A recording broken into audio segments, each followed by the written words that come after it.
Okay, so this is the last part na sa stresses, no? After this, strain na tayo.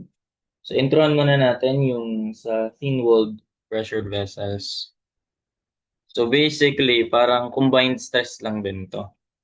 O, kaya sa ibang book reference, nasa dulo to, bandang combined stresses na siya.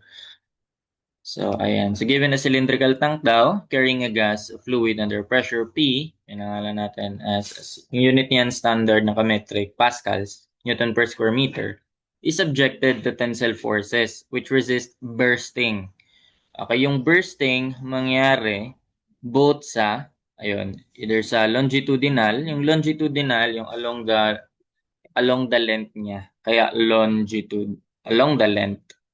Okay, so ayan. And transverse, syempre, yung perpendicular doon. Ito yung longitudinal. Nandun yung longitudinal stress na tinatawag natin. And ito yung transverse niya, yung perpendicular sa kanya. Which is, eto yun, di ba? Ito yung longitudinal eh. Kita ba? Kung pa ganyan siya, hopefully, klaro naman ah. Okay, so parang ginawa dyan is, ito, yung section natin, tapos nag-cut ka, meron kang section AA, tapos ito yung nakita doon. Kayong baba lang tinignan kasi dito ka nakatingin downward. So ito yung nakikita natin. So may ma-activate dito na forces. So dito meron kang ma-activate na force sa tawag nito, sa hoop niya. Kaya minsan ibang tawag din diyan is hoop stress, geared stress. Okay, tangential stress. Tangential stress kasi nga tangent siya sa vessel na yan. Applicable lang yan kapag cylindrical vessels, no? Kasi may iba naman na composite eh. Yung sample problem nyo, hindi siya cylindrical vessel. Ay, Bisaya, hindi na. Limutan ko, tro. Yan, cylindrical, di siya cylindrical sa problem ninyo. So, discuss na ito concept pa ni. Okay, so muni siya para sa munig pressure nimo. So, all around na siya. So tawag ito, nag-act na siya all sides, okay, sa lahat ng parts inside nung vessel na to. Okay, so pressure, ayun yung internal pressure kung tawagin sa mga problem. Yeah, pag i-activate lagi ito, o gikitunga ni, okay mo sa tangential stress. Para sa tangential stress na yung ma-activate diri force P, di ba? Unya kini kay all around pressure ba yan ni? So, pero pwede na ini mo kuhaan og resultant usara na siya ka force jud, force F. So mo ni siya force F kung pangalan nato ni munig force. Pangalan na lang nato og F kanang force nga gikan sa internal pressure. Okay, unya kini mga force na gikan sa part ng cylinder na. So in this case munig tangential stress. Okay, so nanara. Unya ang force F, ang stress ani kay munig area ni dya. Mo ni ang giingon nga murag combined stress kay kini murag bearing man ni siya ang assumption ani, di ba? Ang projection ni dya, di ba? Inato man sa bearing kung nakainomdom pa sa kuan kadtong bolt, tong naatay lap splice nani unsa man yun. Basta ni inana ano, dya na diri una ag bolt nya may balhin na siya diri kay na I force diri, di ba? So nag-move na siya diri. O ang gi-treat nato nga area kay kanang projection niya kini ra na. Mo ra na ani, pares ra na. Murag bearing lagi, no. Mong kinahanglan mauna tog discuss katong mga simple stress o sa aning thin-walled. Okay mo ni para sa tangential stress. Kung pangalan nato na kung mo nato ning force, di ba? By summation of force, kontra, summation of force along y equals 0. So, F equals 2 ka P. Nanara. Niya apply ni mo ng kuan ani, area ani. Okay, so may stress ni dere. Mo ni group stress, di ba? Kay kining F kay gikan man ni sa kuan, gikan man ni sa pressure, internal pressure, di ba? Niya times ra na sa area ni Ang area ni kay kining D times L. O, sige, himo na to, no? So, dire sa taas, stress is force over area. O ang force niya kay stress times area. Ang lahat ng force niya stress times area na na. O ang stress ani kay kumutog internal pressure niya ang area kay D times L. D times L. Niya ang sa P kay sa mag area ani. Kasi murag nawa na ta no. Murag murag malabo na diri banda. O sa ray atong i-consider na kay G times 2 naman nimo no. So kini ra na sadya. Unsa may area ani? Muna siya kay length times thickness. Length times thickness. Mong mag-cancel ra ng, sakto ba? Ay, wait lang. Kuwangan pa kog stress, kay area ra man ni. Monig stress tangential. Kapag i-solve na nimo matangtang ra ng length, bisag unsa ng length diha na may hatag, so mag-eliminate ra na. So, ang derived formula na to for tangential stress kay PD over 2T. Internal pressure times the diameter divided by twice ng thickness. Nanara siya. May tangential stress. Tuman ina lang tangential to. Kay ang longitudinal kay factor man ana. Okay? Muna sa tangential stress. Pero magamit ra na mo ig thin walled, no? Sa sample problem nyo kay di man thin walled. So, ma-discuss po nato aning murag magkuan ta ato ma-derive pud ta another formula ato. Amo na siya sa tangential stress. Okay ni kay gi-complicate ra man na. Muna gi-simplify na to na ha. Amo na lagi ni mao na ni ag giingon ha gani ay namon day dere kalimot ko. Amo ni siya. Balikan na to na discuss na to otro. Amo yung internal pressure. Kanya all around na siya. Okay naka-act na sa buong circumference sa vessel nimo sa sud. Nya pag i-convert na nimo into force mao na ni siya.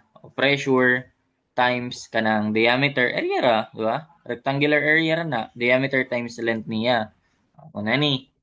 Unya ag sa P kay duha man ka P. Kini napod na sa J area diri thickness times length. Actually napay kuan ani sa tigi. Sa ba tigi ingon diri naman tigi ingon diri. Himot. Asa ba to dapita? Murag sa sunod na to. Diri lagi na. So, tangential stress tawag na to ato kay tangent lagi. So, yeah, other names ni dya, basin mo ni gamiton o circumferential stress, pwede pog hoop stress, pwede pog geared stress. Onya, kining thin-walled pressure vessels, pwede ninyo ma-check, no? So, applicable rin ni kapag, mo niniging, ano, ang stress computed is average stress ra for cylinders having wall thickness. Ang wall thickness ko no is equal to 1/10 or less. Less than or equal to 1/10 ng radius. Mo nagsabi di ba? So gihatag ginig radius sa cylinder niya thickness. So ma-verify nimo kung applicable ba didto kaning thin-walled or thin-walled na ba siya or thick-walled pa. Amo na ni pag less than or equal sa 1/10 na sa radius, inner radius di ba gingon dere. 1/10 or less na inner radius. So it is practically equal to maximum na siya, the inside surface. Ayan yung pag thin-walled. Okay, so ito na discuss ani mo patay para sa tangential stress. So napotay git na ingon nga longitudinal stress. Amo ni siya diri na pud ni mag-act. Ang longitude ang giingon di ba kay mo ba nag along the length. So kung kini kay tangent murag kung buuhon na nimo diri, mo nag-act diri nana ba. Mong tangent siya. Ang hoop stress ay ang longitudinal stress eto diri natay picture ana. Natay figure ana no. Napod tay figure anang hoop stress at longitudinal stress. Amo na ni. So mo gyapon cylinder unya ang pressure na niya kay along the length. Ang force na niya kay along the length na. Mo pud niya kitong gitawag gihapon F gihapon ang caused by internal pressure tas P ang sa mismo sa tangent longitudinal stress. Diri sa cup, diri na nag-act sa cup.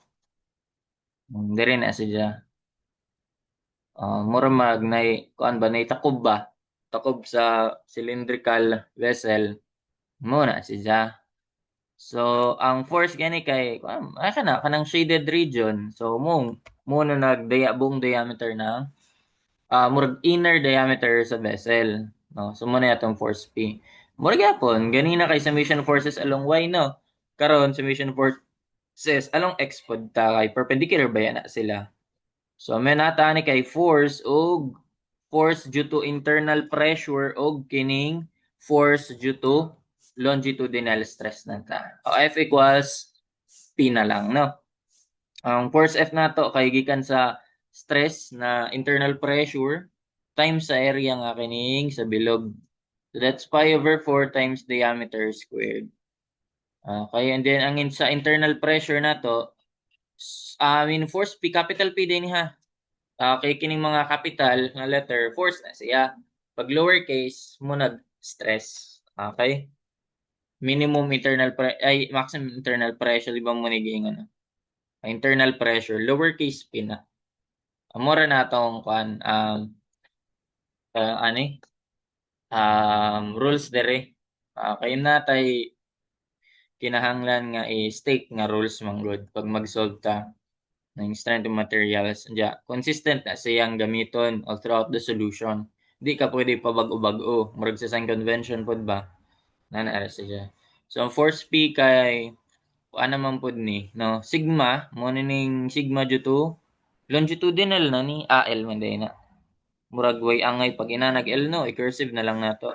So, na lang longitudinal kay gani na kay tangential man to. Kanya ang area gani ini diya kay kini na sadya, pero in general tanaw unsa man yung area ani, di ba ko ani murag area sa buo bawas na yung area sa sud, di ba? So murag yung ani ni sadya, mo na to pi over 4 times diameter sa gawas, diameter plus t, murag diameter plus thickness, actually twice thickness yon, di ba? Diameter plus duha ka thickness squared, murag yung nga na bawas nimo sa diameter. Sakto ba? Minus name mo sa diameter squared. Oh, more complicated si dyan, no? Okay. Pero ang, sige, simplify sa nato ni. Murag, base na tayo mapagawas pa di ay, no?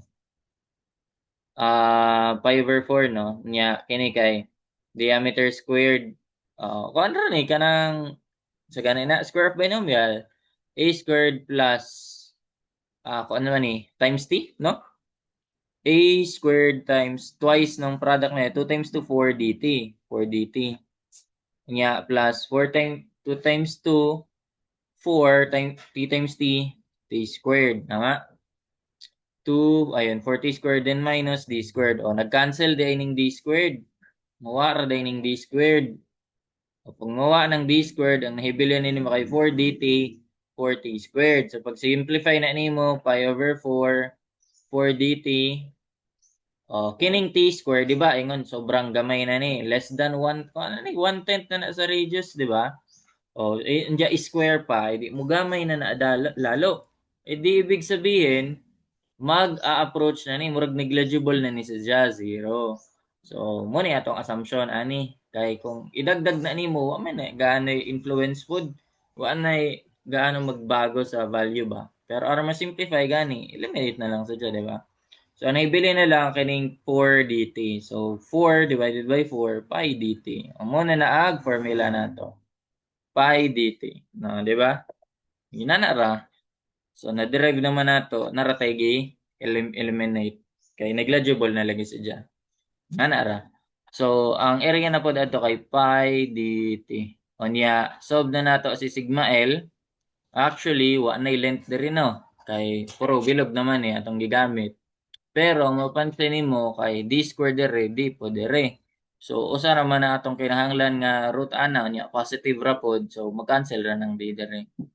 So usa na lang day may bilin ana. No. So ang sigma sa longitudinal kay pila man. So that's p. O pi, cancel po di egg pi. Wa po di ning pi no. O pi. So pd over 40. O unsay napansin nimo? Unsay relationship nila? PD over 40. Ibig sabihin, kung naalala itong kanina, ang tangential kay PD over 2T, no? Over 2T. So, ibig sabihin, tunga ara na, tungaon ra na nimo, divide mo by 2, divide mo by 2, may mo na si Jang longitudinal. Sigma t divided by 2, may mo na ng PD over 40. Ang mura ni si Jang, mo na importante. Dere, PD over 40. Mura na itong introduction dere sa sa thin-walled pressure vessels. No? Actually, daghan pa ni sadya. Daghan pa yung klase ani. Nai pag bilog sadya, discuss na po din nato. Isunod no. Na po yung nani. And yun na, sample problem na. Pwede na nato ma-answeran kining mo ba ni? 139 no. Mo lagi ni problem. Step. Sige. And sa ning intro.